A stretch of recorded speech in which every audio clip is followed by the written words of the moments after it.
Boy has the lowest stats in a new world, yet the demon lord is scared of him. If you dig my recaps, don't forget to subscribe and smash that notification bell.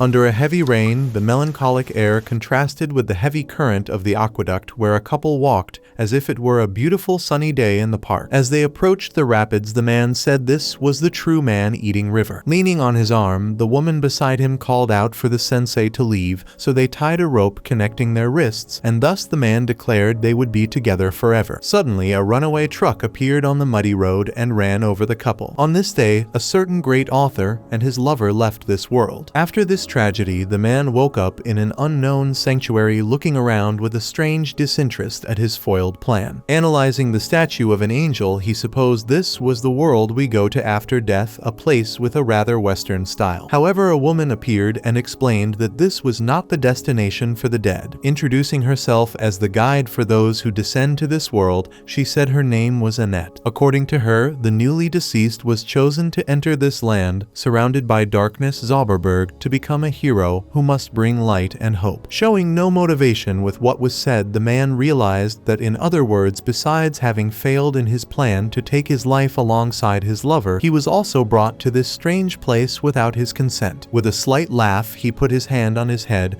and stated that his life had always been a great shame. Without time for the young man's drama, Annette warned that he had an urgent mission to fulfill, but the hero had swallowed several sedatives to leave this life behind. Desperate, Annette detoxified him with her magic, although he didn't like it much. The guide ordered the adventurer to get up to fulfill his destiny of saving this planet, but the renowned author wanted nothing to do with heroism. He just wanted to die, period. While the woman fumed as she explained that he was the chosen one, he gathered the sedatives from the ground and slowly swallowed a few, then laughed sarcastically and emphasized that he hadn't asked to be chosen for anything. Annette asked if he was visited by a truck, and remembering the moment of the accident, he said yes. So she explained that it was the selection truck for the other world running over heroes, who among all the depressed people who lived on planet Earth, only those crushed by the sweet rubber of the tire could start from scratch and build a life truly worth living in this world of adventures. However, in the author's mind, his only chance of being happy was jumping into that stream with his beloved, and that elf with a pope hat ruined everything, saying that he asked who they were to decide whether someone was unhappy or not. Internally, Annette cursed the man for his ingratitude. Anyway, she was sure he would change his mind when he saw the status he gained in this place, because every human brought here receives the ability to wield superhuman powers. The thing is, as soon as she saw the man's status, he was a complete weakling with a measly 1 point of life and poisoned. The guy was practically a walking corpse. Not wanting to let it go, the guide searched every corner of the status for any special ability she might have missed, but all she found were packs of cigarettes, sedatives,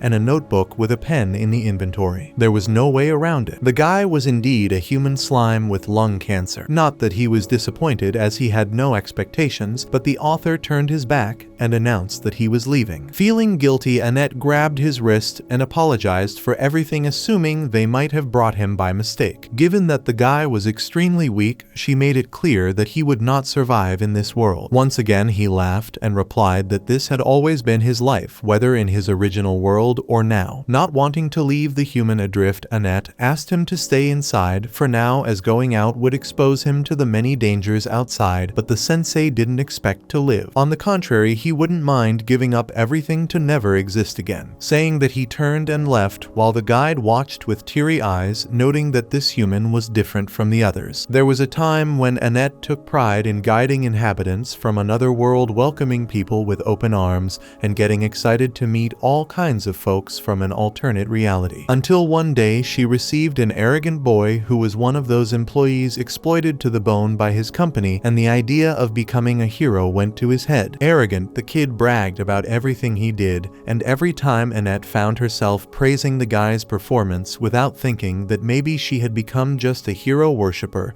instead of a woman guiding the representatives of light in this world. So to reverse this situation, she asked Sensei to at least find a profession before leaving, and he turned with a smirk and informed her that he was already a born writer, nothing more, nothing less. He said goodbye to the girl with the pretty ears and left for good. As the sanctuary gate closed, Annette was sure she had been waiting for this man to arrive. Instead of a thrush or a vulture in this world, fierce and aggressive dragon dragons flew in the skies. Beneath them on the ground walked the depressive writer who didn't understand a single thing written on the direction signs. As if that weren't enough, he had no doubt that he would never find a cup of coffee around there. Out of nowhere, some internal system alerted that the guide discovered the landmark Great Plains of Erston, earning him 5 experience points. With a terrible headache, Sensei asked the voice to stop talking inside his ear, but the system then announced that he had leveled up to level 2 using a noisy, heroic symphony in the background. Next, he notices the presence of a death tree holding a girl hostage, and she begs the adventurer for help, assuming that's what he is, of course. However, the writer doesn't lift a finger. He just observes, noting that today is the day he meets people with strange ears. Regardless, he acknowledges that women on the brink of death have a unique charm, so he asks the girl if he can write a romance based on her. She screams to be saved again, and he finally realizes she needs help, so he stretches his arms up to grab her, but his height isn't enough. The girl asks if he has a sword or spell, but just as he's about to answer, Sensei is also grabbed by the death tree. At least he's relieved it's by the neck, because it cuts off his air supply. With little time left, he says it was a pleasure to meet her, but she doesn't feel the same. Pleasure is something they won't experience when the tree uses its suction to steal their life force. In other words, they have only a few minutes to live. Hanging by his neck, this is the news Sensei had prayed for. As he feels weaker, he sings the song, "I Have to Go Now," until his neck bends forward in his final moments. An ominous energy escapes his body, spreading through the death tree's branches until it consumes the entire structure, causing an explosion that frees the prisoners. While Sensei laments not having died, the system announces that 300 damage was inflicted by the adventurer's poison. To make his headache worse, the symphony returns to announce another level up. Curious about all this, the cat girl asks what his deal is because he pretended to be weak, yet after what just happened, he clearly has some sophisticated tricks up his sleeve, but he doesn't answer her question. He just reflects that for the 5th time he asked for death and death did not come. In a way, he doesn't know who's winning this contest. The girl says she doesn't know why the guy is depressed, but she's happy he survived, so she thanks him for the help, invites him to her home, and asks the adventurer's name. He says he's called Sensei, and when the man feels his hand being pulled by the girl, he immediately remembers Seiken, who said the exact same thing the cat girl did when they were about to kill themselves. Thinking about this, he wonders if Seiken also came to this world while repeating his beloved's name over and over. Thinking the guy is calling her by that name, the cat girl tries to correct him by telling her real name, but all Sensei does is repeat Seiken's name. With the arrival of the breeze, the writer finds a reason to live amidst this insanity. Come what may, he will find Seiken wherever she is. With the red string tied around his wrist, he intends to reunite with the woman of his life so they can continue the plan that went wrong last time. Meanwhile, Annette prays to the gods of Zauberberg to protect this adventurer, hoping to meet him again one day. Contrary to her expectations, her wish is granted sooner than she imagined because it was Sensei opening the door at that very moment. Excited even though she met the guy 20 minutes ago, she runs to him like he returned from war after 4 years of marriage until the cat girl shows up behind him, killing the mood. Not wanting to be involved, Sensei announces he's looking for a lady named Seiken, making the guide go crazy with each new woman entering the story. Whether malicious or not, Annette says she has no idea who that is, so Sensei sets off on his quest without a single clue. The cat girl reassures him that she's sure the lady is somewhere around, and since it's still a long way to her house, she invites her companion to make a stop in the city of Roth Castle. With that, she pulls Sensei by the arm, and Annette immediately shows up to teach the feline a lesson, saying it's absurd to hold a man's hand in public. Confused, the cat girl asks why this woman is following them, but the guide has no answer. With that, the short girl assumes Annette has her eye on Sensei, driving Annette crazy, trying to justify herself in every possible way, emphasizing that her job is to guide the inhabitants of the other world. Hearing this, the cat girl discovers Sensei is not from this planet, which explains why he's so strong. Annette is confused because his stats say otherwise, so the girl explains that Sensei killed the Tree of Life with a single attack and saved her life. Imagining that her rescue created an intimate bond between them, Annette starts feeling sick with jealousy, kneeling and exuding a dark aura while cursing the cat girl. Ignoring the drama, Sensei finds a perfect bed for himself and announces he's going to take a nap and to wake him when they reach the city. He bids farewell to Annette and Tama before closing the coffin. The cat girl complains that's not her name, making the guide laugh and boast she was called by the correct name. The journey truly begins with Annette pulling Sensei's coffin by a rope, which snaps from the force she exerted. In the late afternoon, in a palace located somewhere in this unknown world, a young maiden gazes at the beautiful sea view from a balcony. Returning to Sensei, the girls had been dragging the boy for so long that the cat girl lost her patience and told him to walk on his own, but there was no response. Annette checked to see if the guy had died, but his status indicated he was just taking a nap. Since they were close to their destination, the elf asked Tama to carry the coffin again, which made the cat girl complain once more that that wasn't her name. Inside the coffin, Sensei dreamed of having his beloved Sakin in his arms again so they could finish what they had started. After some time, the group arrived in the city of Roth, and the writer began to grasp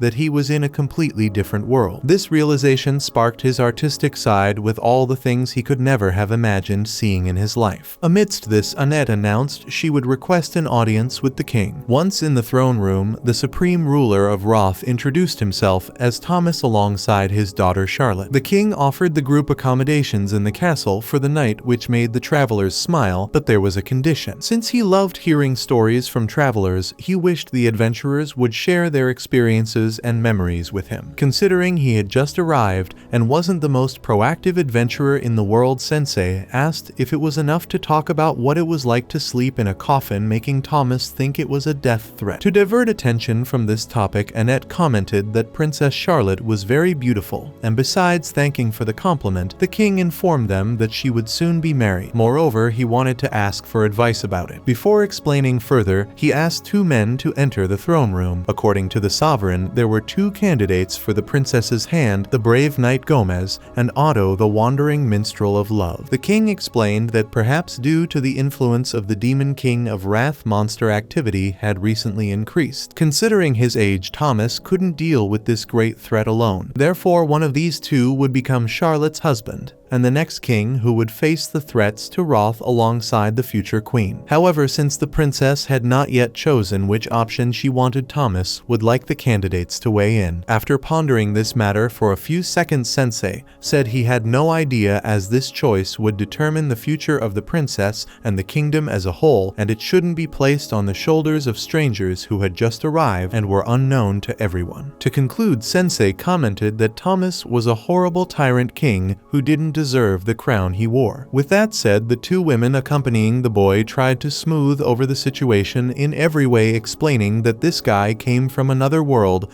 and didn't know how to behave appropriately in this place. At night, the writer gazed out the window of his room with a melancholic expression until Annette woke up and asked if he was having trouble sleeping. In truth, Sensei confessed that he never could sleep, which left the elf speechless for a moment. Stammering, she asked who this Sakin he always talked about was, but before he could answer, the cat girl's tail poked out from under the blanket, revealing that she had been sleeping on the writer's lap the whole time. Annoyed by this, Annette scolded the girl for resting on a gentleman's legs, while the cat girl argued that she was protecting herself from the cold because that's what her kind did. Furthermore, she accused the elf of being jealous, which was why she was making such a fuss. In the middle of their argument, Sensei left the room to get some air and decided to take a walk around the castle. On the same balcony she occupied most of her days, Charlotte was contemplating the view of the water under the moonlight, and Sensei arrived commenting that the landscape was indeed wonderful. In fact, the lake was so beautiful it made him want to drown in it, according to his words. Charlotte expressed her indignation at these death-related words, which made the boy laugh, since she was far more concerned about his life than he was. Changing the subject as she was worried about her future and the fate of the country, the princess confessed she couldn't choose between Gomez and Otto. The knight, although he had recently arrived in the kingdom, was already beloved by everyone and had become an authority among the soldiers, earning the king's trust. The girl thought she should choose this warrior for these reasons, but on the other hand, Otto was her childhood friend. Whenever she felt depressed, the minstrel sang songs that soothed her soul. Upon hearing this, Sensei noted that Charlotte was a kind girl who cared about her father unlike him. The author's life had been a complete disaster with multiple suicide attempts deeply affecting his parents. Throughout his existence, Sensei had never asked anyone to choose how he should live. With that said, he believed the princess should decide for herself what she truly desired. The next day, the king gathered the group of travelers in the throne room again so they could witness his daughter's decision about the marriage. Annette remarked that for the good of the kingdom, surely the young woman had chosen Gomez, while the cat girl thought the musician suited the princess better. At that moment, Thomas asked his daughter to stand before the chosen man and make her vows. She slowly walked up to Sensei, took his hand, and declared that she would end her life with this man. Everyone around was shocked by the declaration, and Annette even fainted. Charlotte explained that as she had said the previous day, Otto sang songs to her when she was feeling depressed. But when she thought about it, she realized he also appeared when she was fine, even annoying her all night with a new song. Besides that, she didn't want to marry Gomez because the guy had a bit of a strong smell. Desperate, Thomas approaches his daughter and urges her to choose one of the men offered to her. However, his daughter stands her ground and condemns her father's attitude, pointing out that he wants to force her into marriage without even caring about her opinion. In truth, the girl didn't even want to get married, but no one considered her feelings in one of the most important decisions of her life except for the traveling writer. Sensei was the only one who listened to the princess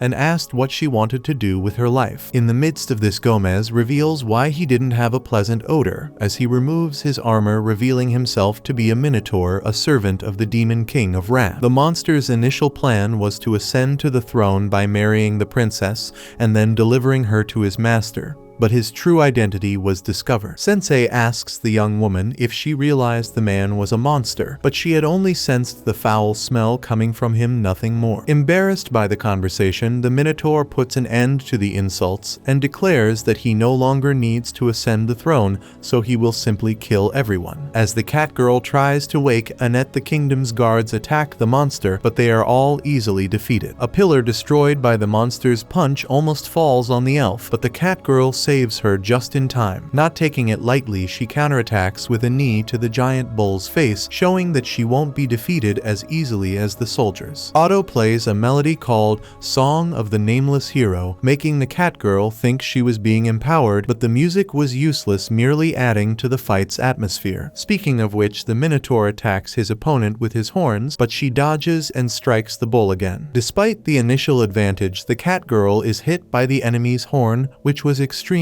strong and sharp. Taking advantage of this weapon's power, the Minotaur announces he will gather all his strength for the next strike. Sensei interrupts the fight by calling the monster a little cow and asks him to kill the kingdom's newest couple first. After all, the princess had rid herself of her idiotic father, and the little cow's fantastic horns seemed the most stylish way to reach the afterlife. Everyone around is shocked by the man's stance, except the Minotaur, who would gladly do as asked, then kill the king, everyone in the room, all the kingdom's citizens, and finally set everything on fire until nothing remained. While Charlotte seems distressed by this statement, Sensei responds that it's fine with him because he won't be alive anyway. Thus, the Minotaur wishes the couple to enjoy life after death and charges at them. However, on the brink of death, Charlotte gives up on the idea and, crying, decides to live and protect the people of this kingdom. Hearing this, Sensei comments that the princess was as kind as he imagined and then pushes the girl out of the horn's path, saying she isn't fit to be his death partner. At this moment, Annette awakens and conjures a strong light barrier that blocks the Minotaur's passage. The elf declares she will never let Sensei die as long as she's around. Besides blocking the attack, the level 18 cleric manages to destroy the enemy's powerful horn, and this time even the cat girl is impressed by her colleague's talent. Calling the cat girl Tama once again, Annette asks her to do her part, so Tama charges at the giant bull with a wildcat strike. The force of this power was so great that it sent the massive creature outside the castle, devastating the wall and throwing him into the lake. When the adrenaline subsides, Tama turns her face away from the elf, awkwardly thanking her for saving her life. Annette smiles and says the same, also thanking her for being saved by the cat girl. Behind them, Otto announces he will turn this friendship into a song, but Tama tells him to run away. While Charlotte watched the landscape she loves through the hole in the wall, her father kneels kneels before his daughter and begs for forgiveness for not considering her feelings at such an important moment. In tears, the king implores the princess's forgiveness, who touches her father's shoulder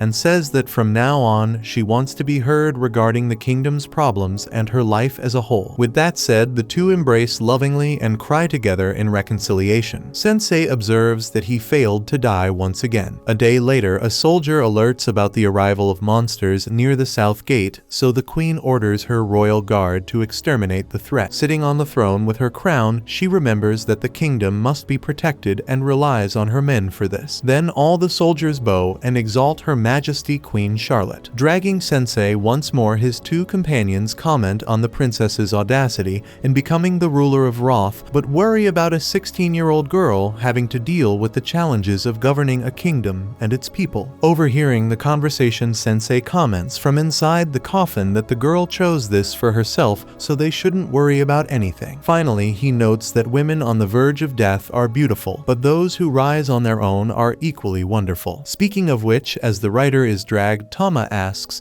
if the guy can walk on his own, being a fan of such a thing. On the other hand, distracted Sensei analyzes the beauty of the blue sky that illuminates his deep dark circles. After a long journey dragging the tomb of the depressed writer, Tama can't take it anymore and needs a break to eat something. When she stops pulling the coffin, Sensei shows up and asks if it's time to eat. Annette gives him some bread and he asks if there's any cooked tofu by chance. The elf has no idea what that is, so the author closes the coffin lid while she writes down the name of the food to look for in the next town. Heading towards groom Tama's hometown, the cleric estimates that they should arrive in a few days' journey. However, she would like to stop by the Zweitan temple first because inhabitants of other worlds arrive through one of the 4 temples in this universe and from there depart for the Demon King's castle. But Sensei's goal is not to defeat the Demon King, it's to find Sekon. Therefore, they need to visit these 4 temples to gather information. Since the group will have to travel the entire world to do this, Tama asks if the elf is crazy, but the truth is she just doesn't want Sensei to face the Demon King because she fears for his safety, even though it's her mission as a guide. Faced with this, Tama comments that the cleric must really like the human. She tries to explain that it's not exactly as the cat girl thinks, but that Sensei showed her the light when she had already lost hope in her work. Tama asks what will happen if this Sekon turns out to be his girlfriend, and Annette confesses that she's on the journey to find that out as well. The cat girl agrees to accompany the group, but only until her hometown. By the way, she wants to know if they'll be able to enter the temple since Annette abandoned her job. The elf assures her that the head priestess of the Zweitan temple is a great friend and will let them in. Moreover, she didn't leave the job without notice because she sent her familiar to deliver the resignation letter. Tama asks if it's that creature eating Sensei's head, so Annette retrieves the familiar and discovers that it didn't even do what it was asked to do, so she throws it away. Scared, the bat is consoled by the man who understands that the familiar returned to its beloved mistress, but that she is furious because of the undone task. Either way, he names the familiar Milos, making the creature happy and spinning in the sky. With that, the human goes back to sleep while Annette tries to accept that she left her job without warning. Suddenly, Milos panics and starts screaming, then quickly flies away. No one understands what's going on until a strong wind hits the group, revealing a dragon that lands in front of them. The girls think they won't make it out alive until a girl appears behind them and commands Ruka to calm down. Approaching the beast, she recites some words in a strange language and strokes the creature's snout, calming it with the sound of her voice. Annette and Tama can hardly believe what they're seeing, so they ask who this girl is, but instead of answering, she emphasizes that this is a very dangerous place. She reinforces this by noting the coffin behind the girls, which means they have already suffered a loss. However, Sensei shows up and asks if it's time to eat. The two apologize, explaining that this guy is a bit eccentric and comes from another world. Upon discovering that he's a foreigner, the Dragon Master decides to kill him because her goal is to destroy all inhabitants of other worlds. When attacked with magic, Annette conjures a shield that holds for a few seconds, but the barrier soon breaks, allowing the magic to destroy everything around them. Weakened, Annette and Tama use the little energy they have left to stand up and protect Sensei. In response, the enemy casts another spell that stuns them and displays the mark of the Demon King of Wrath. Despite Annette's despair, Sensei Sensei stands up and says that this dangerous behavior must stop because the dragon's problem is with the inhabitants of other worlds, not these two locals. With that, he steps in front of the girl and says he is her opponent, not the other two, and she can do whatever she wants because he's prepared to die at any moment. Without hesitation, the girl thrusts her hand into the human's chest, ending his life. As she leaves, she reveals that her name is Waldelia and hopes that the being from another world finally rests in peace. Despite this, Sensei gets up and acknowledges that Waldelia harbors deep hatred. In fact, he once wanted to harm someone so badly that he sent a threatening letter. At that time, he lost himself in his own anger, and knowing that feeling, he assumes this girl is going through the same thing. He touches Waldelia's face, who is shocked seeing the scene as if she were in front of a ghost or some kind of undead. Sensei sees the sadness in her eyes and asks her the reason, but Waldelia decides to flee as quickly as possible, calling Ruka to take her away. High in the sky on the dragon's back, she wonders who that man is. Days later, in the region of Donnerstag, the head priestess of the Zweiten Temple hears someone knocking at the door during a storm. Opening the door, Usha sees a familiar in the shape of a flying carpet carrying a man and two injured women. The priestess recognizes Annette among the three and holds her in her arms, but the cleric warns that the biggest problem is the man. With that, the temple leader asks for all the healing potions to be brought as well as all available priests. The next day, all patched up Sensei took advantage of the beautiful sunny afternoon to drop by the market and take a sip of a poison that was being sold at one of the street stalls. Tama questioned how the guy had the courage to do that right after being miraculously healed, and he replied that he recovered so well that he actually felt worse. Regardless of the nonsense the man spoke, Tama slapped the bottle out of his hand, making it fall to the ground. Right then, Annette thanked her priestess friend for the help and vowed to repay her in some way. Besides that, she asked if her friend knew a being from another world named Sakin, but Usha didn't know who that was. Speaking of which, Usha questioned why her colleague was traveling with a being from another world,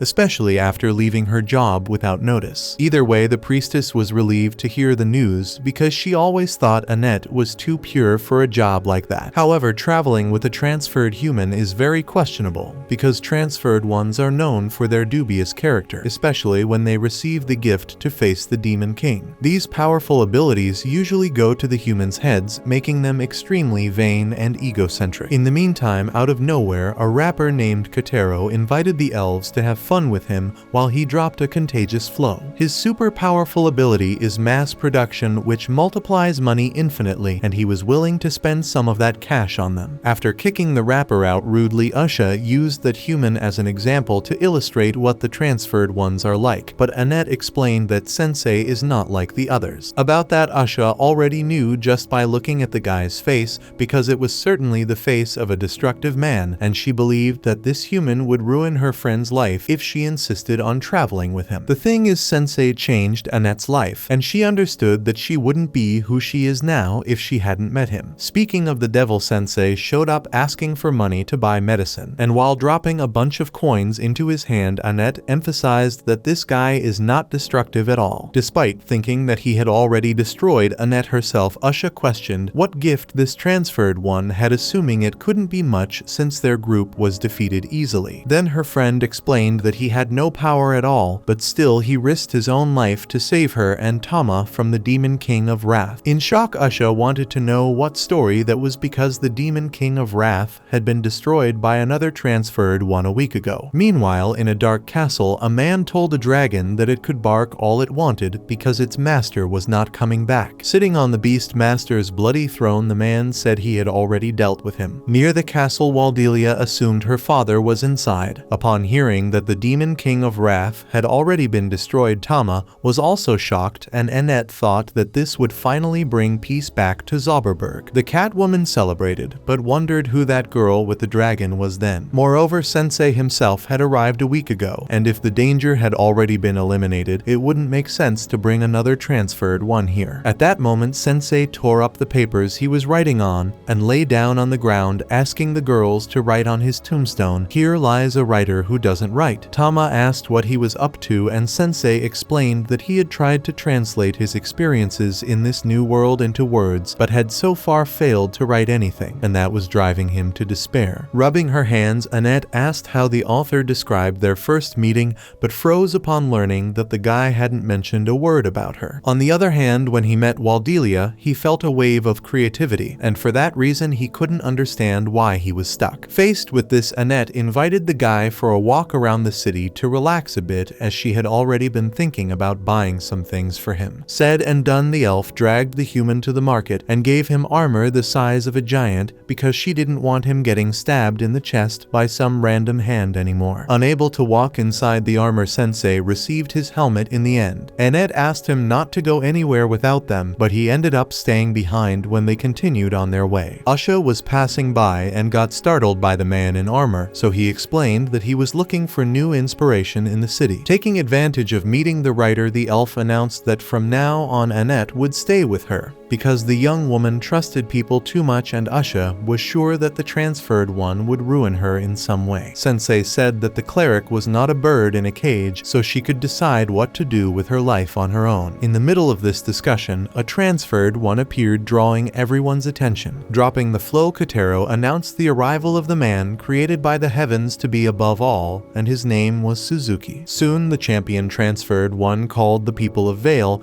and informed everyone that the demon king of wrath had been defeated, so peace would reign again in this world. Speaking of which, everyone owed this peace to the transferred ones who brought the victory, and for that reason Suzuki announced the great era of heroes which would be ruled by them. Meanwhile, Kotaro pointed to Annette and denounced that it was the elf who was violent with him. Faced with this, Suzuki approached the cleric, questioning how she could act against a hero who had brought peace back to Zauberberg. Upon reaching her, the transferred one placed his hand on the elf's head and asked her to be a good girl. Shortly after, amid the burning city of Vale, Sensei found inspiration to write his masterpiece. It so happened that Suzuki had used a skill to turn Annette into a pet. The transformation caused mutations in some parts of the elf's body, such as her eyes, which acquired darkened contours. Kotaro uses his rap to mock the fact that the purer a person is, the easier they fall into this spell, which was the case with the victim. Tama confronts the rapper, but Suzuki uses the same technique on the Catwoman, taming her just like her companion. With this, the human boasts about the power of this skill, claiming that no one is capable of escaping it. Emerging from the crowd, Usha steps forward to confront the transferee, stating that this was not how she taught Suzuki to use his gift. As she declares that the city of Vale will not bow to the whims of the human, all the inhabitants join the priestess's chorus and rise against the oppressor. Seeing this, Suzuki sends his wolves against the population, saying he will destroy everything to build another city in its place, given that Vale does not want to surrender. Usha calls the human a bastard, and he sarcastically responds that he prefers to be called a hero, just as the elf did when they first met. To further provoke, he assures that he will use Usha's church as his private castle. Shortly after, due to the wolves' power, which spit fireballs at the city's houses, Vale begins to burn. Even Tama attacks the residents, and one of the victims is Sensei, who is protected by his gigantic armor. After dozens of kicks and punches to the equipment, the girl manages to crack the steel until she destroys the armor, but the immense force she applied ended up throwing the armor's helmet at her head, knocking Tama out instantly. Thus, Sensei locks Tama in a barrel and leaves a warning that there is a violent cat inside. At that moment, he sees Usha being overwhelmed in battle. Enraged, the elf tells Sensei that this is how the transferees act in this world, using the gift they received for their selfish ends. Usha emphasizes that Suzuki was not like this when he arrived. On the contrary, he was a calm boy with a weak personality. As she starts this story, Sensei begins to write down what is said, as this type of character intrigues him. For this reason, the author asks which way the transferee went, and Usha says he headed towards the church, but reminds the writer that he does not have a gift, therefore he will have no chance against Suzuki. Regardless, all Sensei wants is to write his masterpiece, something he felt compelled to do. Not wanting to let the man go alone, Usha accompanies him. Upon reaching the church gate, Sensei is enchanted by the beauty and grandeur this place exudes. On the other hand, Usha cannot understand how this man can be so carefree, as the transferee possesses superhuman power, so it would be wise to have a plan before entering the church. That said, Sensei takes a vial of poison and drinks it all. Usha was thinking of silently approaching the back door, but the human had already opened the door by then. Inside, Sensei admits that he is interested in Suzuki's story and would love to write a novel based on what the transferee experienced. Faced with this statement, Suzuki becomes even more arrogant, having an author wanting to write about his heroic exploits in another world. However, Sensei notes that it is quite the opposite. The story is about a man who gains more power than he deserves and ends up falling into his own greed. Insulted, Suzuki promises not to let it go unpunished, so he orders his wolves to kill the intruders. Seeing that Sensei will not lift a finger to prevent his death, Usha steps forward and shoots rays of light to kill some wolves, but one of them grabs the cleric's magic staff with its teeth, taking her out of the fight. With this, Suzuki orders the other wolves to shoot flames at the writer, and this time Usha cannot do anything. However, when the fireballs approach, Sensei deflects them, all using the helmet of the armor he wore, throwing the flames back at the attackers, causing a massive explosion. The helmet then reveals that it was actually Milos deflecting the spells, as Annette had said that the armor was capable of deflecting first-level spells. After the flames dissipate, Kotaro begins to worry that these enemies are not as weak as they thought, but Suzuki reminds him that he still has a trump card, the giant wolf. Without delay, the transferee uses his number one pet to bite Sensei, which indeed happens. The bite draws blood from the man's shoulder until the poison spreads through the animal's body, killing it instantly. While Usha heals, the human Kotaro panics at what he witnessed, so he runs away from there. Usha demands the transferee surrender, but Suzuki is not done yet, as he saved his big trump card for the end. As soon as he orders Annette to attack, the elf draws a dagger and charges at Usha, who never imagined this would happen one day. The priestess refuses to fight against her friend, so she intends to retreat, but Sensei has a better idea. While he takes the lead in the fight, he tells Usha that Annette is stronger than she thinks. Suzuki laughs at the writer's attitude, believing that his domestication skill cannot be cancelled, but Sensei is sure that the elf can still choose her own destiny, and it is not Suzuki who will dictate it for her. With her neck against Annette's blade, Sensei asserts that his companion is not a bird in a cage. As she heard these words, the elf held the blade with her own hand, as if she were in an internal struggle between beheading the human or sparing him. Losing patience, Suzuki reinforces his commands, using more mana, causing Annette to feel physical pain from the internal conflict. Inside her consciousness, she was like a bird in a cage until Sensei appeared to say something that encouraged the elf to stab the dagger into her own leg. Having done that, she collapses and Sensei catches the cleric before she falls. She then returns to normal to Usha's relief. Speaking of which, Sensei asks the priestess to heal her friend, which she does while recalling when the human claimed that Annette was not as weak as Usha thought. Suzuki drops his mask of arrogance and reveals a real fear as he watches his main skill being dismantled right in front of him. Impulsively, he grabs the dagger on the ground and nearly takes his own life with it. However, Sensei stops him because he needs the boy alive to finish his book. Speaking of which, the author questions Suzuki about his story to continue his project. Whether intentional or not, this question takes the boy back to his past on Earth, where he was a weak kid who couldn't stand up to the bullying he endured. Suffering verbal and physical abuse almost daily, Suzuki was treated like a pet by older kids, like a mistreated dog who could do nothing but stay there and take the beating. Incidentally, the way he describes his condition is a way to explain his gift in Zauberberg, which allows him to control other beings. The only escape Suzuki saw was ending his own life, but he didn't even have the courage to do that. His life was surrounded by the consequences of his cowardice in the face of people's cruelty, and in that environment he felt that no one could help him in any way. Then one day Suzuki was hit by the truck that brought him to Zauberberg. In this world, unlike on Earth, where he was a miserable sufferer, he is now a hero with the responsibility to save this place from the tyrannical grip of the Demon King of Wrath, using a gift that made him extremely powerful. As time passed, Suzuki adapted to the environment and his domestication ability, eventually bringing wild wolves to his side to be his companions. Even so, despite the promise of being a hero in this world, Suzuki wasn't treated as as such. On the contrary, the inhabitants of Zauberberg were as malicious as the humans on Earth. The difference now was that the boy had the power to react, and he wouldn't let this opportunity slip by. In any case, Suzuki doesn't believe he's done anything truly wrong because in his mind,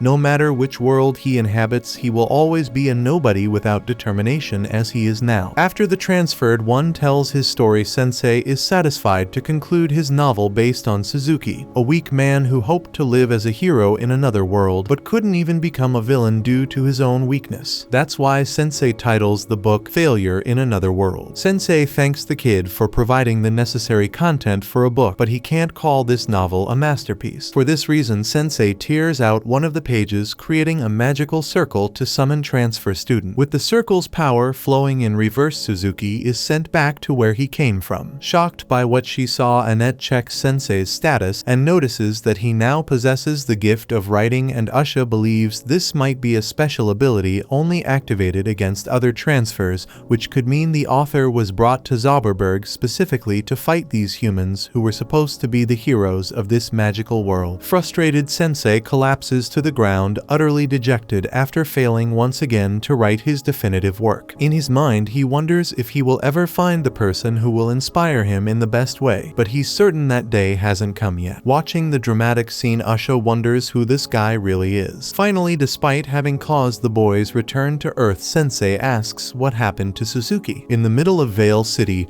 the wolves that were once tamed by the transfer students lost their imaginary collars and were now free to leave. Likewise, Tama was no longer Suzuki's pet. Emerging from inside a barrel after all this confusion, she freaks out, not understanding anything that happened. Meanwhile, Usha gives Sensei what he wanted most, a brand new coffin with impeccable craftsmanship and golden details that match the object's intense black. After that, Usha talks to Annette about how this human might play an important role in Zauberberg and that his journey will certainly be very difficult and painful. Annette thinks the priestess will prevent her from accompanying the man for this reason, just as she did the first time. However, now Usha insists that her friend stay by Sensei's side precisely to protect him from the evils to come in this world. With everything in place before Sensei leaves, Usha asks him if Suzuki became like this because he gained more power than he deserved, but the author isn't sure if that was the main reason. Either way, Usha fears that the young man will return to a miserable life in his original world, but Sensei doesn't believe Suzuki will repeat the same story he's lived so far. It's up to him to decide if he will write his masterpiece or not based on what he learned and suffered in Zauberberg. Speaking of which, Suzuki has already returned, submitting his resume at the local market to get his normal life back. The interviewer asks why the young man dropped out of school, and this question brings back memories of Zauberberg that justify his absence. Seeing that the interviewee became anxious with the question,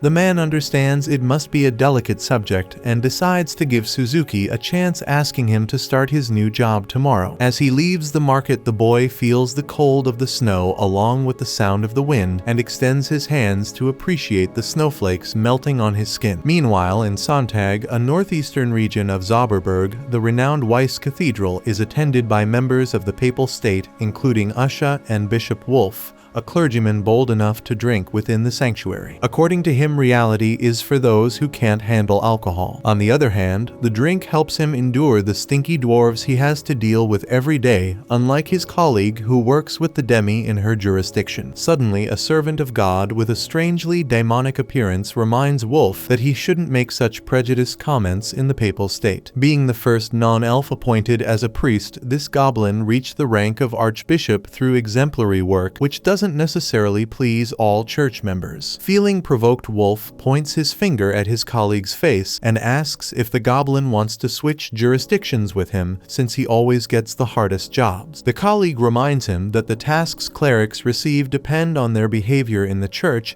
meaning the elf should correct his habits instead of pointing fingers at others. During this exchange, Cardinal Miller asks everyone present to take a seat. With everyone at the table, he would like to request that each member report on their their region, but first he needs to address another matter. Interrupting the meeting, a clumsy cleric arrives at Weiss Cathedral via teleportation, stumbling and falling face first in front of her colleagues. As the others didn't recognize her, the cardinal introduces her as the new bishop of the Earthen Temple and takes the opportunity to ask everyone to introduce themselves to the newcomer while giving their reports. First up is Annette's substitute in the Deanstark region, the Holy Land of Mountains and Flames. Her name is Aria, an inexperienced cleric who forgets to mention that Charlotte, the daughter of the King of Roth, inherited the throne, earning a scolding from the cardinal. After this blunder, the goblin finally introduces himself as Elton, Archbishop of the Virden Temple in the Midwalk region, the Holy Land of Lakes and Water, where according to him peace reigns under his jurisdiction, a testament to the Pope's authority. He also warns Aria that it is strictly prohibited to be late, putting a look of panic on the young elf's face. Next, Wolf introduces himself as the cleric of the Dritten Temple located in the Samstag region. This is the Holy Land of deserts and earth, and although it is far from the other regions, they are managing well. The cardinal mentions frequent conflicts among the dwarves, and Wolf highlights that he was almost assaulted while trying to mediate a dispute. Lastly, Usher reports that she leads the Zweiden Temple. A few days ago, in her jurisdiction of Donnerstag, the Holy Land of forests and wind, an otherworldly inhabitant went on a rampage and destroyed half of the city of Vale, and Usha is mobilizing labor to repair the area. By coincidence, Miller convened this meeting to discuss the transferred individuals, as the Demon King of Wrath was defeated by a group of these summoned humans. Consequently, the Pope decided to seal the magic circles that connect the other world to Zauberberg to stop the summoning of transferred individuals. With this news, Elton expresses joy at seeing his people free from the Demon King, while Wolf is glad to be rid of the humans. However, Miller announces that this story is far from over, as the 7 transferred individuals who defeated the Demon King of Wrath have taken the demon's lands for themselves. Recently, the Pope received a declaration from the 7 stating that they would use their power to transform Zauberberg into a utopia. This situation was a real blow to the Pope, who believed the transferred individuals were angels sent to save this world. These beings, once considered children by the papal authority, now see him as prey. In other words, a war has been declared between the transferred individuals and the World Church of Helsahan, as these true fallen angels begin to show their claws in various regions of the Free Kingdom. Likewise, Waldelia, the daughter of the Demon King of Wrath, cannot be ignored for possibly harboring a burning desire for revenge. In light of these events, Miller announces that Zauberberg has entered a new era, and it is the Church's mission to overcome these obstacles and maintain peace. Aria questions how they will be able to face such powerful beings, and this question triggers Usha, who recalls the image of Sensei cutting through the sky with his power before a mighty transferred individual. She then declares that she met a transferred individual in Vale capable of returning others summoned to their world of origin through his gift. Upon hearing these words, the Pope himself agrees with his friend Usha, as he also believes this angel could be Zauberberg's hope. As he approaches and sees his subjects kneeling before his holiness, he asks Usha to tell more about this human. Meanwhile, on the other side of the trenches, a woman hums a cheerful song that contrasts with the dark environment that once belonged to the most powerful demon. Nearby, a man wants to know if the lady is thinking about her beloved again, but she ignores the question. As 2 glasses of wine are served at the table by the man, aware that his question won't be answered, he informs her that their allies have departed for various lands, while the 2 of them stayed to observe what is in store for this world. In the meantime, what awaits the exhausted Annette and Tama is a well-deserved rest in the city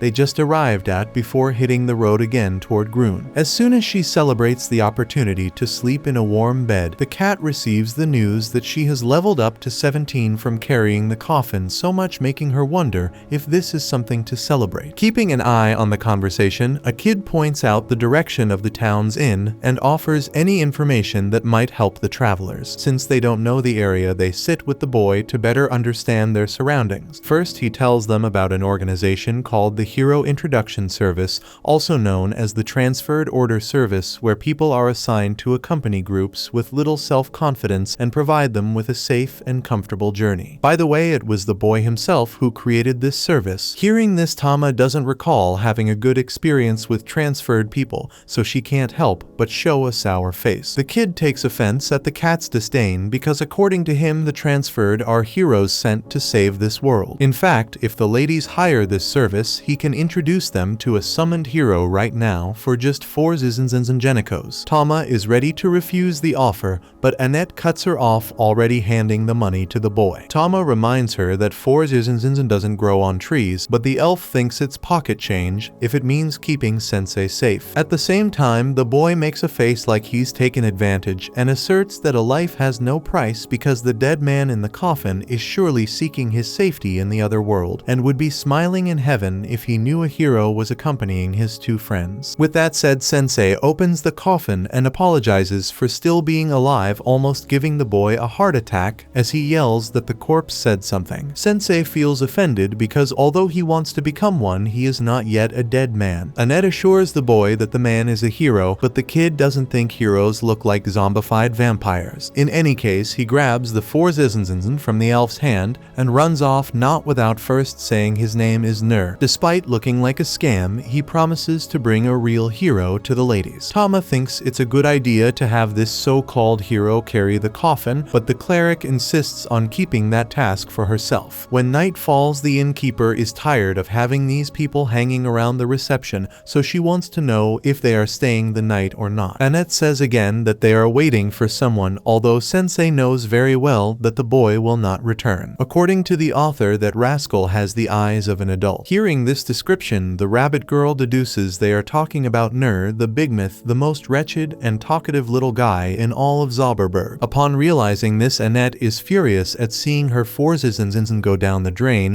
while Sensei is curious to know Nur, the bigmouth's story. The rabbit girl explains that he is an orphan who started living in the town at some point and makes a living by deceiving unsuspecting visitors. Since there is no adult to educate the boy, he keeps fooling people indiscriminately. Honestly, the innkeeper feels sorry for him sometimes, but that doesn't change the fact that he is deceiving people with this hero story. According to her, if heroes really existed, Nur shouldn't be a street kid in the first place. Far from there, the boy never really had a hero to save him. The reflection seen in the fine blade he carries is only of himself, the only person he has had as company in this lonely journey. That is, except when some people decide to take advantage of a mistake or even steal his belongings, which, although stolen, are the child's means of survival, as he has few ways to protect himself. One of the regional bandit groups takes advantage of the boy's fragility, counting the coins, and notes he has gathered in his path as a child thief, and all Nur wants to know is what they are going to do with him. One of the thugs asks the same question back, making the boy swallow dryly. Then comes the desperation, making him bluff that his transferred friends won't let it slide if he disappears, but the truth is different. The transferred ones the bigmouth mentioned are the very ones who kidnapped him. Showing off his firepower, the leader of the trio displays his crossbow capable of piercing a dragon's armor, the insane weapon. Then he comments that the kid has been making money using the names of the 3 transferred ones, so he will have the honor of bragging in the afterlife about being killed by a hero. With that, with the insane weapon pointed at his head, Nur wonders if these are the heroes who will save the world. Until then, he had never seen a transferred one before, and let's say his first experience is one that turns his life upside down. But before the fatal shot, Sensei arrives and points the transferred one's crossbow at the other's knee, who screams in pain. Another thug uses his divine analysis and discovers that Sensei is also summoned from another world. However, seeing that the man only has 1 life point and is poisoned, he dismisses him as a threat. Thus, the trio's leader points his crossbow at the intruder, who suddenly begins to increase his own HP monstrously. As always, Sensei jokes about the possibility of dying, so he asks the aggressor to shoot him straight in the heart. So as the saying goes, the madman is only mad until he finds a madder one. Respecting this maxim, the tender trio of Groon's surroundings runs away. Soon Nur asks if Sensei is a hero, but the writer doesn't see himself in that glorious way. According to him, adults are young people who have been betrayed, but Nur is still a child who is not ready to become an adult. As he philosophized randomly, the author was leaving the dump, leaving the boy tied up. Nur asks if that's really going to be it,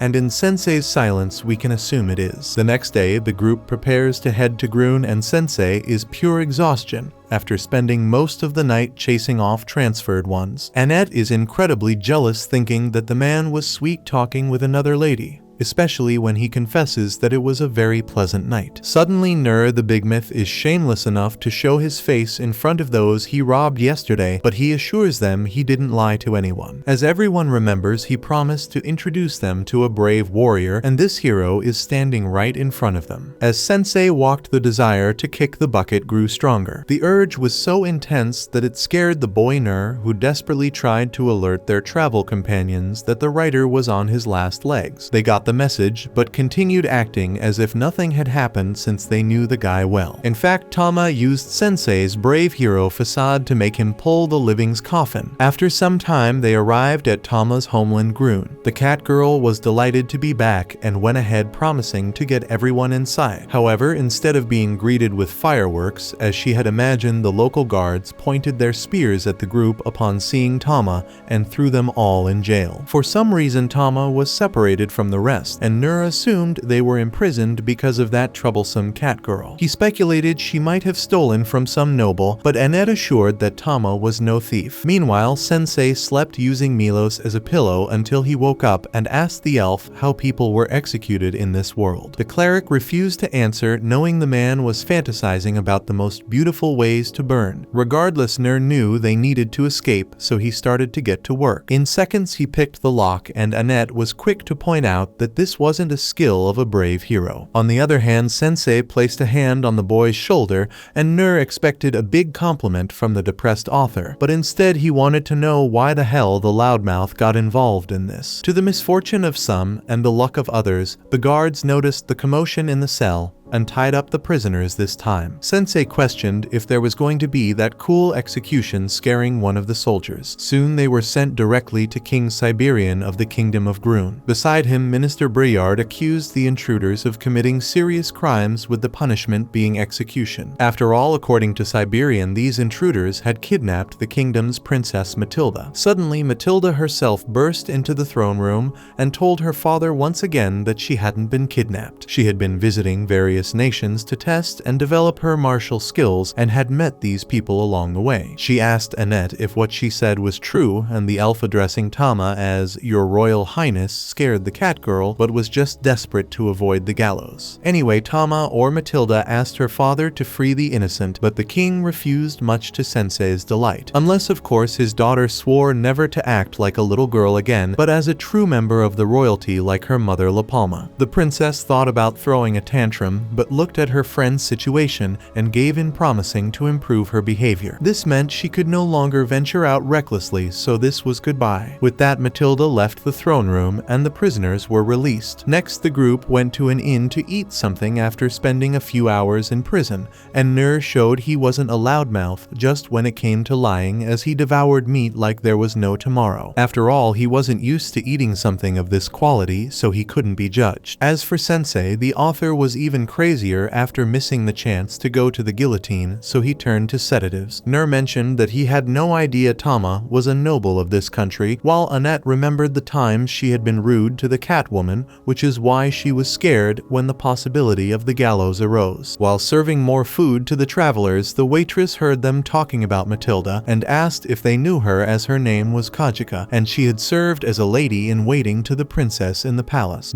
Said they had been traveling together until yesterday, when the king dragged the girl back to the castle. Taking advantage of Kajika's presence, Sensei assumed she knew what had happened between Tama and Siberian and asked her to tell him so he could record it in his notes. Whether she wanted to or not, he recapped his story with the cat girl and admitted she had a fascinating life. Annette reminded them it was dangerous to dig into a princess's past, while noted it wasn't wise to casually call the noble Tama, but Sensei didn't care if she was royalty or a barmaid in a shady Jinzabar. To him, she was still Tama, so Kajika agreed to tell what she knew. Meanwhile, Matilda recalled with humor how Annette and Nur reacted when they discovered she was a princess while Sensei acted as usual. The memories made her worry about her friends until she saw through the window a lone figure on the roof of a house. This person opened his grotesque mouth and invoked a power that devastated the throne room's roof. With the structure ruined, the king arrived with some guards and saw a man sitting on his throne lamenting that he had never tamed a demi-woman,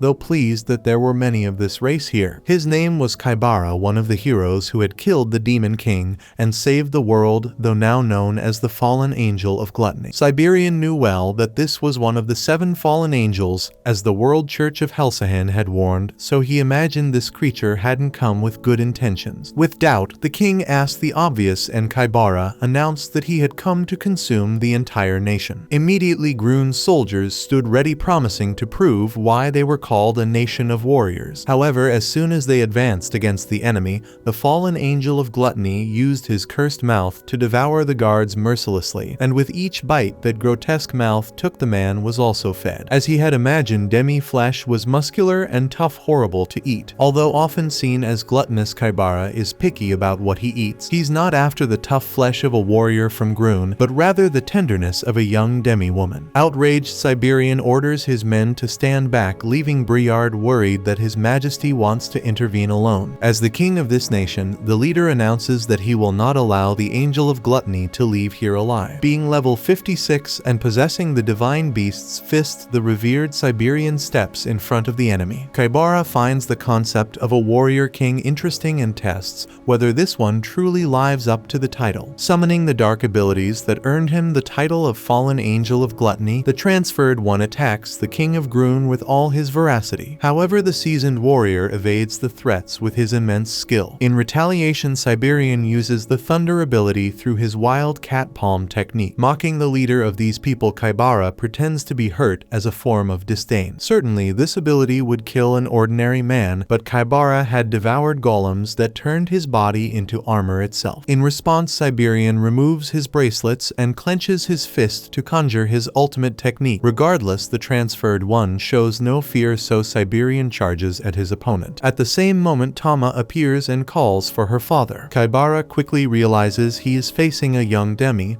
and the princess recognizes the man from the rooftop. Tama steps up to fight, but her father tells her to stand back, saying she cannot replace Leon. That said, Kajika mentioned that Matilda had a twin brother who would inherit the throne, and his name was Leon. The people of Grun believed their civilization would have peace and prosperity under the rule of the valiant Leon and the kind Matilda, but 10 years ago a storm struck one night. While returning to the castle, Prince Leon and Queen La Palma fell victim to a landslide. With their deaths, the king became reclusive and depressed for a long time. Matilda saw her father suffering and didn't know what to do until she confided in her loyal maid Kajika, who decided to take Leon's place as the warrior heir he always wanted. However, instead of soothing the king's mind, this decision only brought conflict between father and daughter, and the consequences of that are seen to this day. During the battle, Siberian claims that Matilda's abilities are useless, which enrages the young girl and makes her attack recklessly. Without holding back, Kaibara launches his monstrous mouth at the girl, prompting Siberian to save his daughter at the cost of losing part of an arm to those sharp interlocking teeth. Kaibara mocks the father's love for his daughter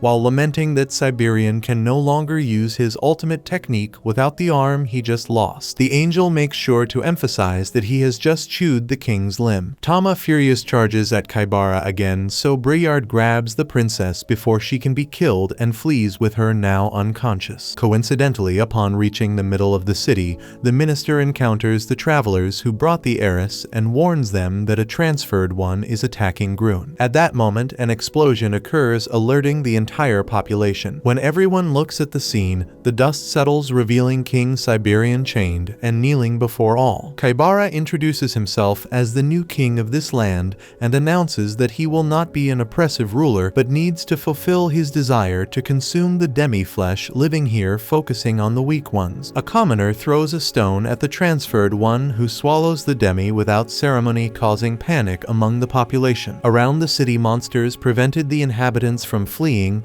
while Sensei wrote a story in his notebook. Soon he takes Tama's hand and understands that she is the heroine of a tragedy, but the heroine he seeks would never accept her tragedy meekly, so the princess needs to wake up and show the rest of her story. Unconscious, Matilda dreamed of advice she once received from Kajika, then woke up in this old friend's house and panicked to know what had happened when she fainted. Briard explains that the fallen angel took the capital and held her father hostage, so she returns to her furious state and this time prevents the minister from trying to control her. Annette mentions the tragedy of the Clolone Pass, which took the lives of Tama's brother and mother. According to her, there isn't a citizen who hasn't shed a tear over this tragedy, proving that the people love the royalty of this nation. In other words, if they lose Matilda too, it will be even worse for them. Therefore, the cleric wants Matilda to stay out of this. After all, Annette knows a secret along with Sensei to return the transferred ones to where they came from. Matilda understands the situation and lets her friends go. Then the group encounters two ogres guarding a passage further ahead. Sensei steps forward and claims to the monsters that he and his colleagues came to be eaten after being moved by the king's speech. Knowing the author's history, his friends worry that he is serious, while the ogres, not expecting this, have no idea how to react. Thus, within some time, the trio was behind bars again, and Annette began to rant about having her freedom taken away. Sensei confesses that death is a good thing, but that this is not the moment for that. Then he takes Nur's hat, where he finds the clip that the boy must use once again to save the group. Meanwhile, Minister Briard arrives in Matilda's room to deliver soup to her, but the princess had escaped through the window. In the throne room, Kaibara reflects on which demi he wants to devour next, with Siberian in a state of absolute rage beside him, chained and bloody. Soon the ogres arrive to tell the story of the human who wants to be eaten,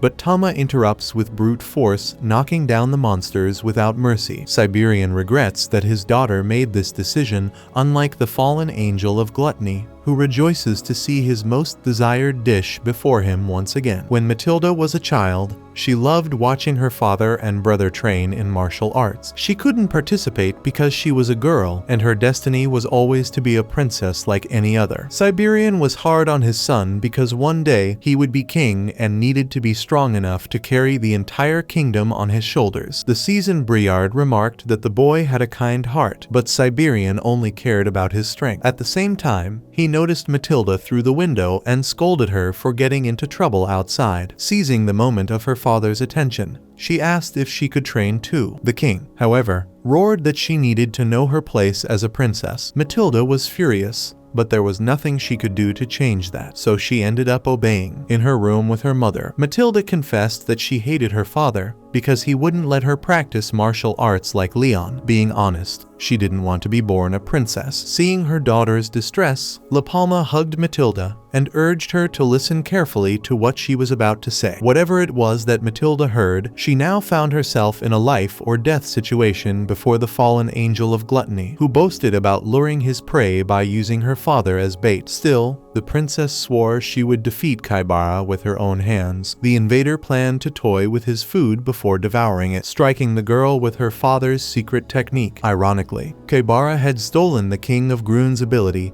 and named it gluttony, perverting the entire local tradition with his petty arrogance. By consuming someone's flesh, the fallen angel would steal their abilities, and now he used them to humiliate the princess, who would die by the skills of her own father. Meanwhile, Sensei was carrying Annette and Nur to an unknown location. The two wanted to go straight to the invader and resolve the situation, but the author had another plan in mind. As they entered a door, Annette saw a painting on the wall and realized they were in the queen's room. As Sensei rummaged through everything, the elf and the boy tried to convince him not to do so in such an important person's quarters. But if there was one thing Sensei wasn't afraid of, it was the consequences of his actions. So, he called on Nur to do his part and open a locked drawer. Once opened, they found a book inside. Matilda was exhausted, completely at the mercy of such a powerful opponent, and humiliated by being defeated by the tiger's kick and the lion's blade, techniques well known by Siberian as the trademarks of the kingdom's protector. The protector, who who now watched his daughter being destroyed before his eyes. Kaibara continued to taunt her, emphasizing what her father had always said, that her martial arts were useless. This statement brought Matilda back to a childhood memory where she questioned why Leon trained all the time since he had said he didn't like fighting. Leon confessed that he wasn't good at it, but that was exactly why he needed to work twice as hard, because one day he wanted to be as strong as their father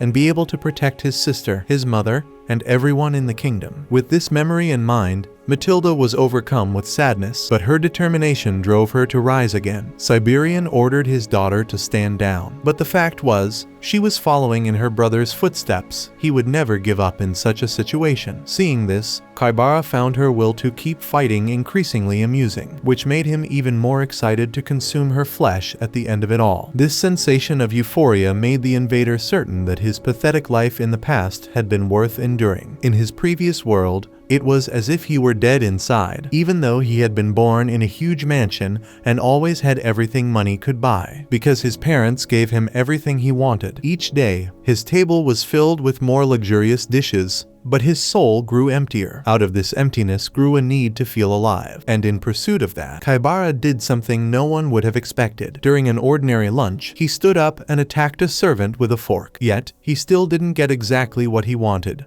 so his desire remained unfulfilled. His parents paid a large sum to keep the servant quiet while Kaibara remained untouched, spoiled, and dissatisfied, like an animal trapped in a cage. Everyone called him fortunate, but all the young man felt was the total misery of his heart. On his last day on Earth, he attacked a homeless man who was eating peacefully, for no reason, certain that he was the most miserable person in the world, so much so that he felt a thrill when the truck came barreling toward him. Now, in this alternate world, he could eat whatever he wanted whenever he wanted, so his petty desires were finally met. Speaking of which, he decided it was time to feast on the Princess of Grun, so he launched his enormous mouth at the demi. However, Sensei appeared with his notebook and somehow made the mouth stop midway. According to the author, this guy's story was boring, unbearable to listen to. Not understanding anything, Kaibara snapped his fingers a few times, but when nothing happened, he asked who this person was. Surrounding the fallen angel, Nur and Annette cornered the enemy, and the cleric warned that the zombie-like person in front of him could send invaders back to their original world. So, she asked Sensei to write Kaibara's story using his storyteller ability, but the writer refused because it wasn't worth writing about this dull man who boasted about his own misery. This offended the fallen angel, who claimed to be a predator, and unleashed his immense power like a bomb, isolating Matilda with brute force. He then vowed that before he devoured the demi's flesh, he would finish off each of the others present. Just like Matilda, Nur was also thrown back, and Annette worried about the child's fall. Matilda blames herself for everything that's happening. After all, she was the one who insisted on fighting.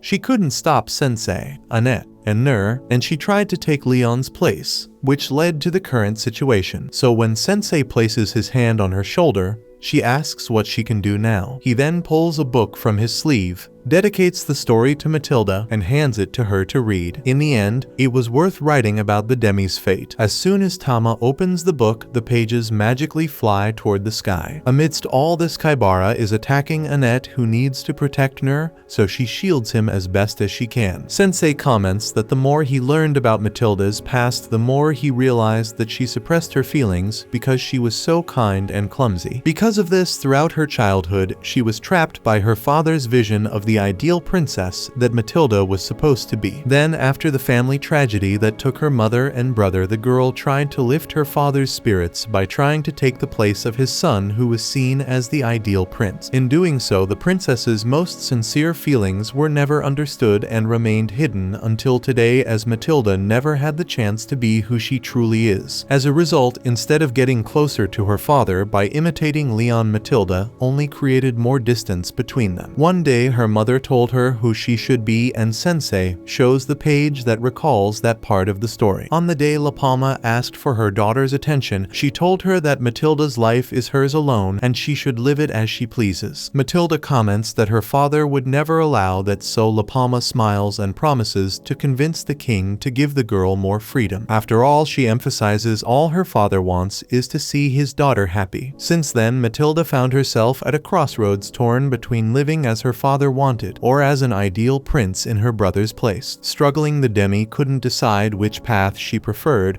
but Sensei knows well that neither of these options is ideal for her. After all, she is Tama. Hearing the name given to her in her recent adventures, the princess sees the pages of her story shatter like glass along with the chains that had imprisoned her. With that, Sensei tells her that it's up to her to write the rest of the story. The divine beast's crest then glows in Matilda's hand, astonishing her father. Leon already knew about this hidden power because he once saw the crest appear on his sister. On that day, he was going to run and tell their father, but his sister asked him not to because Siberian didn't want Matilda involved in martial arts. As she said this, she saw her crest weaken more and more while Siberian watched his children talk unseen. Since that day, he knew that the light never appeared again in the girl's hand, and he knows it's his fault for locking away his daughter's natural gifts in an excessive attempt to protect her from danger. Finally, he asks for her forgiveness. However, Kaibara has just digested the king's flesh, which boosts his powers to the maximum. According to the fallen angel, if this were a manga or anime now that Tama has awakened her powers, she would defeat the villain and have a happy ending, but he assures that won't happen. With that said, Sensei is eager to see what happens. According to him, although we are often deceived by hope,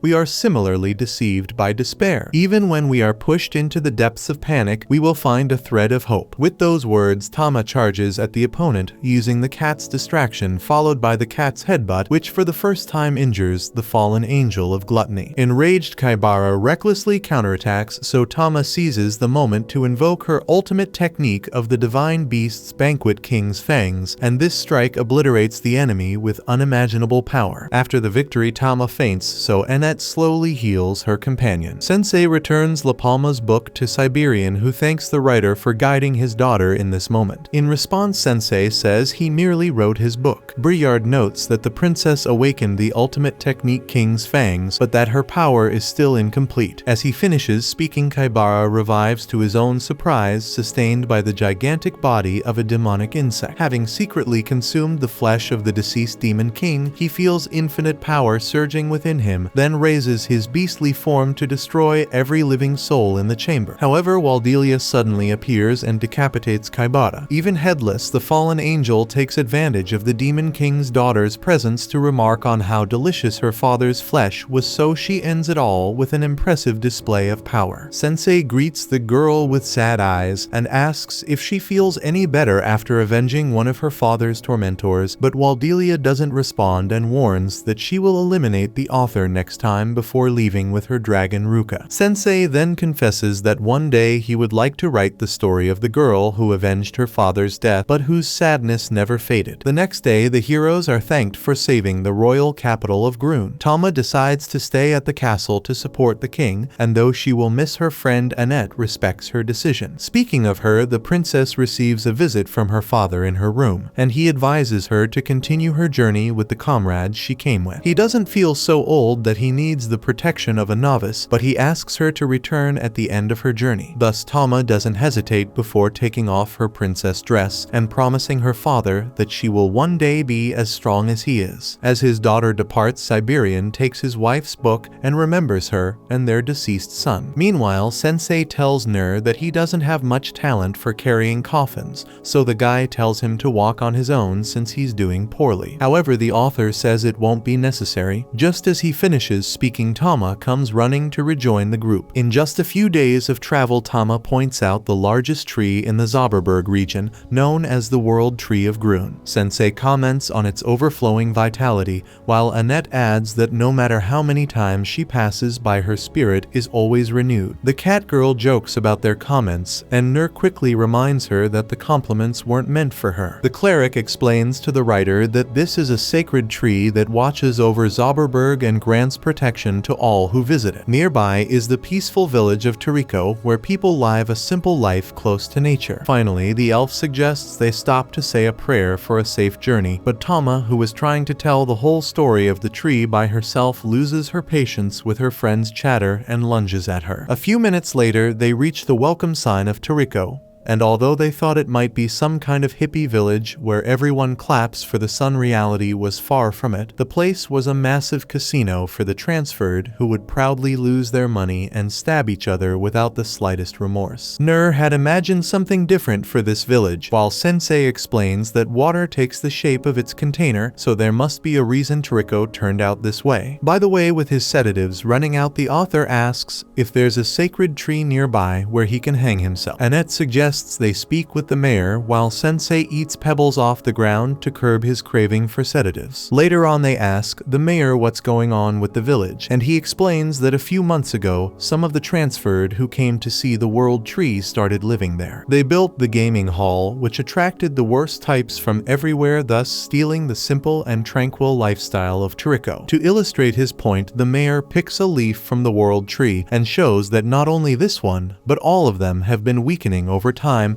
a sign that the tree's spirit is sad. For this reason, the old man asks if the travelers would be able to restore peace to the village, so Sensei tries to negotiate a new pot of sedatives in exchange for some help. Overhearing the conversation, Yamada, a knight in gleaming luxurious armor, offers to resolve the situation. Given everything they've been through with the transferred, the group remains on guard, and the knight understands their distrust, but assures them he's different from the others. Kneeling, Yamada declares he seeks only peace and asks for permission to save the world tree, while Annette tries to motivate Sensei for the mission, pointing out that they found an important ally, only to realize that the guy had simply vanished from the area. Not far away, he walks with a straight back and lungs full of air, meaning he needs to do something about it, because having a healthy body is the last thing he wants. A little further ahead, he finds a hollow tree emitting smoke and senses that this place reeks of immorality, so he immediately dives in. To his delight, inside, there's a group of transferred exhaling smoke, so he rejoices in the unhealthy and corrupt atmosphere of this hole. He asks for a puff from anyone willing to share the substance until a woman touches the writer's face and invites him to an even more fun place than this. Soon the two head to a closed tavern where Sensei drinks alone, to the point that the woman questions the reason for such excess. He explains that he wants to drink until he dies because his life is so miserable he can't bear it. The woman lightly laughs at his strange behavior and asks what he was doing in that cave, since it's where the addicts of the world tree's analgesic leaves hang out. Sensei says he lost something important to him, and that the idea of his mind and body becoming healthy again keeps him awake at night. Given that the woman claims she will help him sleep soundly because despite her appearance, she is a dancer. Sensei doubts that watching someone dance is fun in any way, but she insists on giving him a brief performance, so with a violinist playing in the background, she flaunts her impeccable moves before the author, who despite his initial reluctance gives in to the moment and admits his night is turning out to be quite pleasant. On the other hand, Annette can't say the same, considering that Sensei's sudden disappearance drives her to despair. After all, he hasn't shown up since yesterday. However, just as she mentions him, he appears in the area being carried by an attractive woman, which drives the cleric from despair to madness. The mayor calls the dancer by the name Esh and asks what's going on, reminding her that he had already told her not to show up there. Embarrassed, Esh explains she just came to drop off the man and leaves. Tama asks who that woman was, so the mayor explains that Esh is known as the Witch of Tonriko. When the transferred began arriving in droves and built the gaming hall, the villagers didn't have the power to stop them, but Esh did. She alone gained the favor of the fallen transferred and opened a bar next to the casino, which led the villagers to see her as being on the invaders' side. Besides that, other than being a mysterious woman who lived on the outskirts of the city, no one knows her origin or age. The mayor says he left her alone because she seemed harmless, but the truth is that Esh is a trickster who makes a fortune charming the transferred with her drinks and dances. For this reason, the residents started calling her the traitorous witch. Yamada comments that Esh should face a fair trial for siding with evil to make money,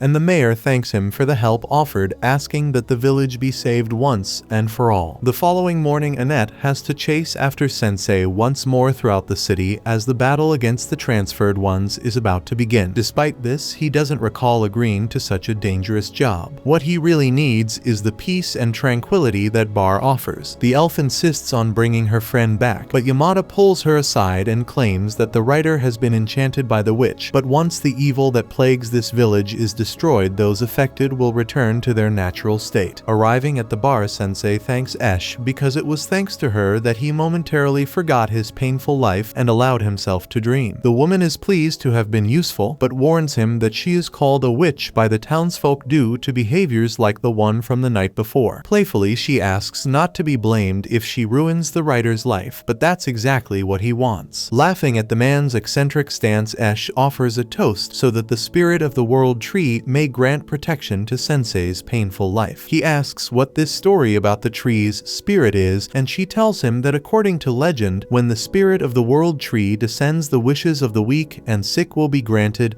and they will be saved. Therefore, Esh advises Sensei to ask for the tree's blessing to ease his pain a little. He questions whether she herself doesn't wish to be saved, as he saw last night that her dance was beautiful, delicate, and above all full of sorrow. Caught off guard, Esh struggles to respond, but suddenly several customers enter eager to drink. Among them is a transferred one demanding the money some guys owe him, but they spent the payment money at the gaming hall. He guarantees that if he's not paid today, he'll bury the 3 debtors in the Samstag Desert with his powerful lion ant ability. After scaring off the men, the collector asks the boss if they should relocate the casino, as the company's profits have dropped significantly due to the recent lack of fools like those. Still, the boss hopes to attract people from the other side of the bridge, confident that showing them the joy of gambling and the sedative leaves of the world tree will bring them all to Tonriko. Esh serves the 2 their drinks and reminds them that they had promised to keep the games only for the transferred ones and leave the villagers in peace. However, the businessman states that business is business and that the bar owner herself will profit from the influx of people. Nevertheless, Esh doesn't care about money. She even pays a fee specifically for the transferred ones to keep the locals out of this. Ignoring the traitor, which the boss orders Sabu, his subordinate, to kidnap some people and make them smoke a few leaves as a test. Esh tries to stop the man from doing this, but Sabu throws her aside. Sensei steps in to help, stating that in the world he comes from, people don't call women like Esh witches. In his opinion, this woman is an angel. Outside, a loud crash can be heard,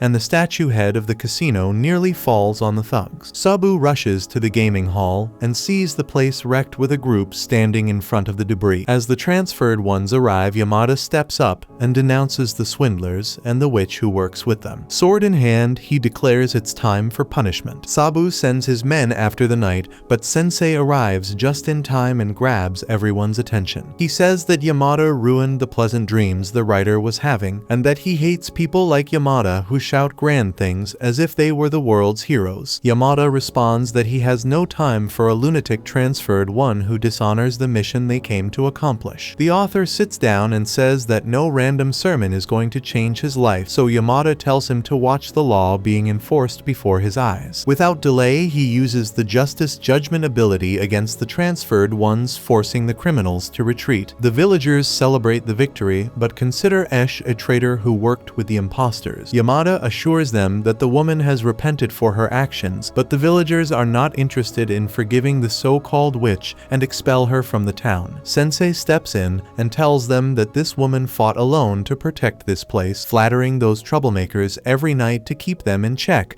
and prevent the locals from being harmed by their wrath and greed. Even so, the residents don't believe the story and Esh ends up leaving. Yamada asks the writer if he knew this would happen, to which he replies that the line between good and evil is very thin, but even so, some people prefer to live under the illusion that they are always good. Before they realize it, evil slowly spreads and expels true love without anyone noticing right under their noses. In the end, the village of Tonriko expelled its own protector. After saying this, Sensei heads out of the town with the rest of the group following behind. The mayor celebrates the fact that the world tree has been saved, as it will return to being healthy, and they will be able to sell the sedative leaves on their own now that the invaders have been expelled. He offers 10% of the sales profits to Yamada if he agrees to be Tonriko's bodyguard. Immediately, the transferred hero kneels and recalls Sensei's words about how thin the line between good and evil is. He then questions what he has just done. Meanwhile, Tama comments that the ending of this story left a bitter taste in her mouth, and Annette asks Sensei if he had already figured everything out. He explains that not exactly, because despite what he said to Yamada, he's no different. After all, he couldn't save Esh either. Suddenly, the leaves of the Tree of Life begin to fall like rain, dry and dead, terrifying the inhabitants of Tonriko village. Behind Sensei, an intense light reveals a mysterious woman with long green hair, surprising even the apathetic Sensei, who immediately realizes that it is Esh. The woman thanks him for understanding her and wishes that the man finds some peace in his life before soon departing. Sensei then notices a weight in his sleeve and finds that his jar of sedatives is full again. He places a pill in his mouth and acquires the infinite comatine ability.